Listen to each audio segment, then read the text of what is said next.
4 வயதான போது அந்த பெண் குழந்தைக்கு நிமோனியா சுரம் வந்தது. அடுத்த வாரமே 2ஆம் முறை நிமோனியா தாக்கியதோடல்லாமல் விஷக்காய்ச்சலும் கண்டது. மருத்துவமனையில் போராடிய குழந்தையின் தாயும் மருத்துவர்களும் குழந்தையை பிழைக்க வைத்தனர். ஆனால் போலியோவை தடுக்க முடியவில்லை. கால்கள் சூம்பி போயின.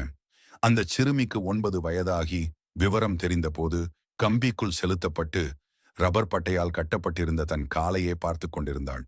தாயிடம் சொன்னாள், அம்மா, நானும் நடக்க வேண்டும், ஓட வேண்டும். தாய் சென்று மருத்துவரை கேட்டாள். பெராலிசிஸ் பாதித்த நபர்கள் நடந்ததாய் ஓடியதாய் சரித்திரமில்லை. அவளால் ஒரு எட்டு கூட எடுத்து வைக்க முடியாது. அல்லும் பகலும் இந்த பதிலை யோசித்த அந்த 9 வயது சிறுமி ரப்பர் பட்டையை அவிழ்த்து வீசிவிட்டு சக்கர நாற்காலியிலிருந்து இறங்கி மருத்துவர்களால் அவளால் எடுத்து வைக்க முடியாது என்று சொன்ன முதல் அடியை எடுத்து தரையில் வைத்தாள். அம்மா, நான் பள்ளிக்கு செல்ல வேண்டும் என்றாள். பள்ளிக்கும் சென்றாள். ஐயா, நான் ஸ்போர்ட்ஸில் கலந்து கொள்ள வேண்டும் என்றாள். பிடி மாஸ்டரிடம் நின்ற இடத்திலிருந்து ஈட்டி எறிகிறாயா, ஷார்ட்புட் போடுகிறாயா அல்லது செஸ் விளையாடுகிறாயா என்று பிடி மாஸ்டர் கேட்டார். ஐயா, நான் டிராக்கில் ஓடப் போகிறேன் என்றாள். எல்லோரும் சிரித்தார்கள். ஆனால் ஓடினாள். எல்லோரும் ஓடி முடித்து பரிசு வாங்கி வகுப்புக்கு சென்ற பின்னர் கடைசியாக வந்து எல்லையை தொட்டாள். 2 வருடங்களில் நடந்த அநேக ஓட்டப் பந்தயங்களில் அவள்தான் கடைசியாக வந்தாள். தன் 15ஆம் வயதில் தன் பள்ளியில் மட்டுமல்ல, அனைத்து சர்வதேச போட்டிகளிலும் அவள் முதலாவதாக வந்தாள்.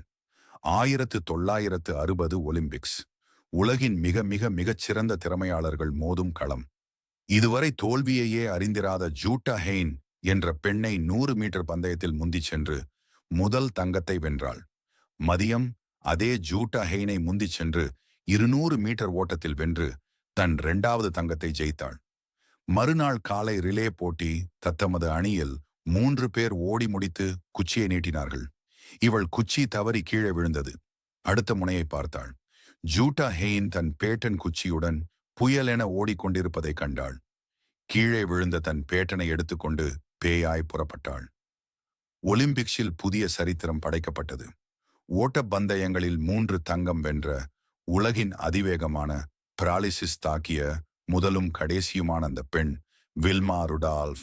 சிறு குறைகளையும் சின்ன சின்ன அசௌகரியங்களையும் காரணம் காட்டி முடங்கி அமர்ந்திருக்கும் இளைஞர்களே, இளம் பெண்களே, உண்மையாகவே உண்மையாகவே உங்களுக்கு சொல்லுகிறேன், வில்மாவைப் போல ஒரு உயரிய கனவை உங்கள் மனக்கண்களில் கண்டு கீழே விழுந்துவிட்ட குச்சியை பற்றி எடுத்துக்கொண்டு பிசாசினைப் போல நீங்கள் ஓடாதவரை வாழ்க்கையில் எந்த ஒரு பதக்கமும் வந்து உங்கள் கழுத்தில் விழப்போவதில்லை. இந்த மாதிரி பயனுள்ள வீடியோக்களை பார்க்க ஸ்ட்ரைவ் டு இம்ப்ரூவ் சேனலை சப்ஸ்கிரைப் பண்ணி பெல் பட்டன் அழுத்துங்க. அப்பதான் எங்களோட புதிய வீடியோ உங்களை வந்து சேரும்.